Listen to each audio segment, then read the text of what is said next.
Yo, yo, yo, Shabbat Shalom. I'm just going to continue on Zephaniah chapter 1 because I continued on after I made my last video and it's just straight heat. I mean, now whether this is end times prophetic word or whatever, I haven't been a context buff really.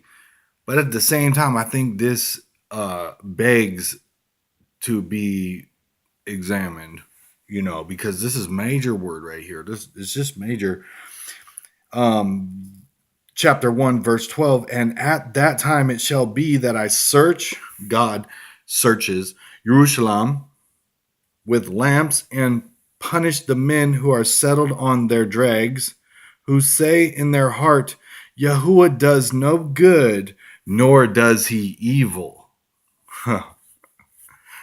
Listen, these men say in their heart that God does no good, nor does he evil. How convenient. So God is going to punish them for that because obviously it must be opposite of that. God works the evil to his good and he's all the way good. He's all good. Even him working evil to the good is good for him,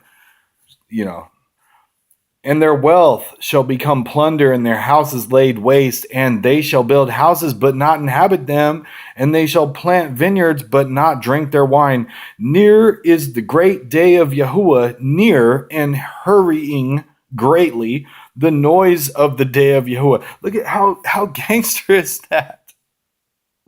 Near is the great day of Yahuwah, near and hurrying greatly. It's hurrying greatly. The noise of the day of Yahuwah. Can you imagine what the noise is? Oh my gosh. You can hear the day of Yahuwah coming greatly hurrying at you. That is intense, man.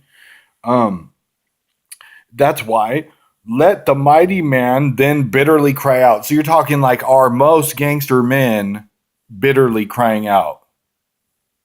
See, this is what I'm talking about right here. This is the stuff that a lot of people I know don't want to talk about, let alone read out loud, let alone raise a voice like a trumpet, let alone preach from on high. They don't even want to hear it, let alone embrace it, love it, know it, preach it, examine it, meditate on it, pray about it. You know what I'm saying? That day is a day of wrath, a day of distress and trouble. I'm over here praying that I may be accounted worthy to escape the wrath, because that's what the word says.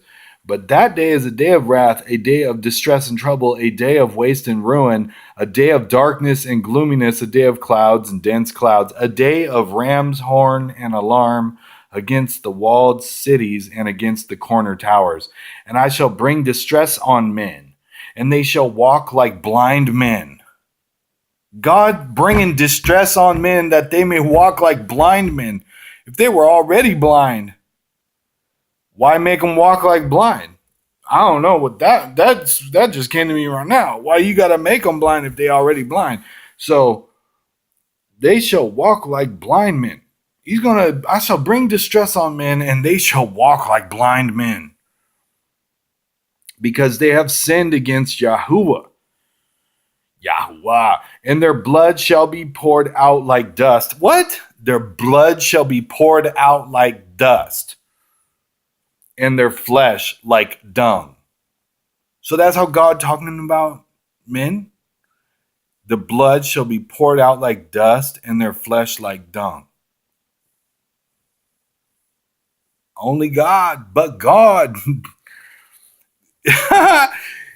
Men want to take it straight to the maximum. Man, I'll smoke you. God, like, look, I'm going to describe in detail how I'm about to do you in my time. Not even right now, just when I'm ready. That is called bees right there.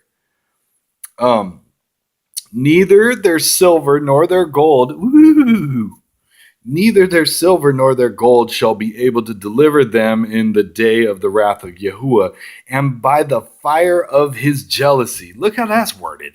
And by the fire of his jealousy, all the earth shall be consumed, for he makes a sudden end.